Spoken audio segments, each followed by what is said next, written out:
नमस्कार, आप देख रहे हैं बिहार संवाददाता और मैं हूं आशुतोष उपाध्याय। बिहार में एक प्रमुख जो एक विषय बना हुआ था चर्चा का, वो के पाठक और जो प्रोफेसर चंद्रशेखर हैं, यानी कि बिहार के जो शिक्षा मंत्री हैं, उनको लेकर काफ़ी सरगर्मी थी। अब ऐसे में प्रशांत किशोर जो जन सुराज की स्थापना करने के बाद बिहार भ्रमण पे हैं।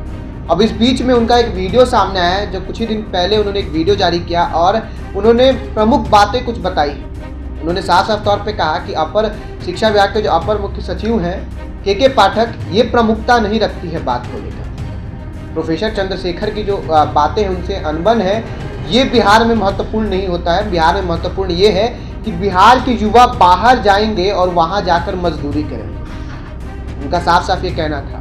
उसके बाद से वो कहते हुए दिख रहे हैं किस प्रकार से डोमिसाइल नीति को रद्द कर दिया गया, डोमिसाइल नीति यहाँ लागू किया जाए, इस व्यवस्था को लेकर कहीं ना कहीं वो इनडायरेक्टली कोट इनकोट करके बोलते हुए नजर आ रहे हैं। फिलहाल हम आपको सुनवाते हैं प्रशांत किशोर क्या कुछ कहते हुए नजर आ रहे हैं। तरह के रोज नए नए परिवर्तन को देखेंगे तो स्वाभाविक तौर पर क्योस होना ही है।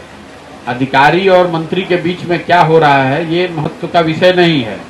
महत्वपूर्ण विषय ये है कि जो नई शिक्षा नीति बनाई गई, जो नियमावली आई है, उसमें डोमिसाइल को जो चेंज किया इन्होंने, उसका इफेक्ट आप समझ लीजिए कि बिहार में जिसको शिक्षक बनना है, अगर आप बिहार में पढ़े लिखे सरकार एग्जाम ले रही हो तो एक बात है, एग्जाम लीजिए, अच्छे लोगों को शिक्षक बनाइए, लेकिन एग्जाम में सिर्फ बिहार के बच्चे नहीं, पूरे देश के बच्चे आ सकते हैं। इसका असर ये होगा कि बिहार में शिक्षक यूपी, मध्य प्रदेश और दूसरे राज्यों के आएंगे।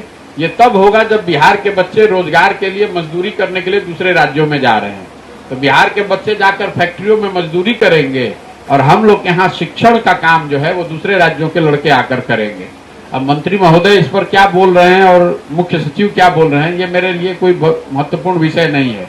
वो आपस में खींचतान चलती रहती है, लेकिन महत्वपूर्ण विषय ये है कि शिक्षा व्यवस्था ध्वस्त है। यहाँ पर जो स्थिति है पिछले 4-5 साल, 8 साल में मुझे लगता है कि सबसे ज्यादा नुकसान शिक्षा व्यवस्था की हुई है। मैं रोज कहता हूँ कि नीतीश कुमार जी के शासनकाल का जब इतिहास लिखा जाएगा तो ध्वस्त हुई शिक्षा व्यवस्था को उनके इतिहास का, उनके शासनकाल का सबसे बड़ा काला अध्याय बताया जाएगा। ऐसा इसलिए कि देखिए, अगर सड़क खराब है, कल अच्छी सरकार आएगी, सड़क बन जाएगी।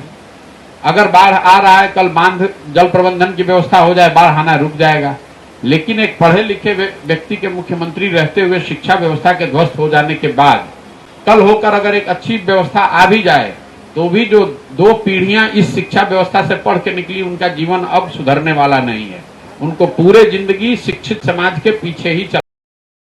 आपने सुना किस प्रकार से वो कह रहे हैं कि एमपी से, यूपी से, तमाम जो जगहों से बाहर से जो लोग आएंगे बिहार में शिक्षक बनेंगे और बिहार के जो युवा होंगे बाहर जाके मजदूरी करेंगे। उन्हें कहीं ना कहीं ये भी कहना था कि बिहार में अच्छी शिक्षा व्यवस्था हो, शिक्षक अच्छे हों, इसमें कोई ना नहीं कहेगा।